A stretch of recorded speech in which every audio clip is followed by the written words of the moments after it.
Hi friends.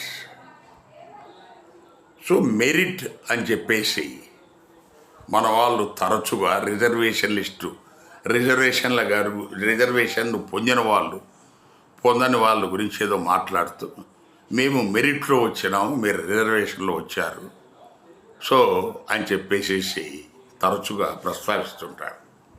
అసలు merit అంటే ఏమిటి? మెరిట్ని ఎవరు నిర్ణయిస్తారు అనేది ప్రశ్న. మెరిట్ అంటే ఏమిటి? ఒక ప్రశ్న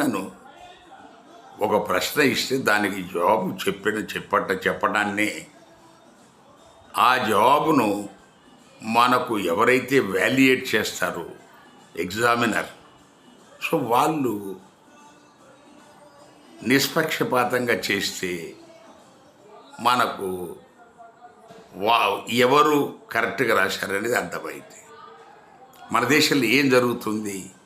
ఒక వ్యక్తి ఇద్దరు ముగ్గురు వ్యక్తుల మధ్య ఒక ఎగ్జామ్ జరిగితే సో ఇక్కడ కులాలను బట్టి వాళ్ళకు మార్కులు వేస్తున్నారు. ఇది వాస్తవం. వాళ్ళు యాక్సెప్ట్ చేయరు. దొంగలు ఎట్లా యాక్సెప్ట్ చేస్తారు? సో ఇంటర్వ్యూ అనేది పచ్చి బోగస్. ఇంటర్వ్యూ అనే దాంట్లో పచ్చి బోగస్. యూపీఎస్సీలో కూడా 250 మార్కులు ఇంటర్వ్యూకు పెట్టి రిటర్న్ ఎగ్జామినేషన్లో ఓబీసీ, ఎస్సీ, ఎస్టీలు ఎక్కువ మార్కులు తెచ్చుకున్నా కూడా వాళ్ళను ఇంటర్వ్యూలో తొక్కేస్తూ ఉన్నారు. 250కి వాళ్ళకు 200 వేస్తున్నారు. సో ఎస్సీ, ఎస్టీకి 50 వేస్తున్నారు, ఓబీసీకి 75 వేస్తున్నారు. మరి ఆడికి వస్తుంది. ఆడి మెరిట్ అంటే ఎట్లా? అది మెరిట్ కాదు, అది కుక్కుడప్ మెరిట్. సో ఇంకో రెండో విషయం కూడా ఉంది. ఇక్కడ గమనించాల్సింది ఏంటంటే మెరిట్ అనేది ఇద్దరు ఆఫీసర్ల మధ్యన, ఇద్దరు ఆఫీసర్లు ఒక డిపార్ట్మెంట్లో పనిచేస్తూ ఉంటారు. ఆయన దగ్గర వచ్చిన ఫైల్స్ చాలా త్వరగా డిస్పోజ్ చేస్తారు. ఇంకొక ఆయన పెండింగ్ పెట్టుకుంటాడు.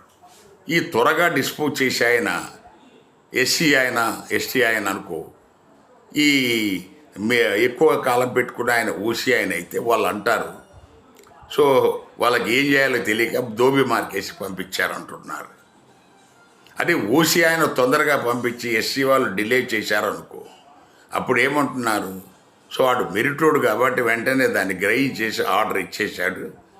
ఈ ఎస్సీ ఎస్టీ రిజర్వేషన్ ఆయనకి ఏం చేయాలో తెలియక ఫైల్ పెండింగ్ పెట్టుకున్నారు. ఇది ప్రస్తుతం నడుస్తున్న మెరిట్. సో దానివల్ల కొంతమంది గొప్పలు చెప్పుకొని బతకాలని చూస్తారు. అందులో మెరిట్ ఏమి లేదనేది గమనించాలి. Thank you.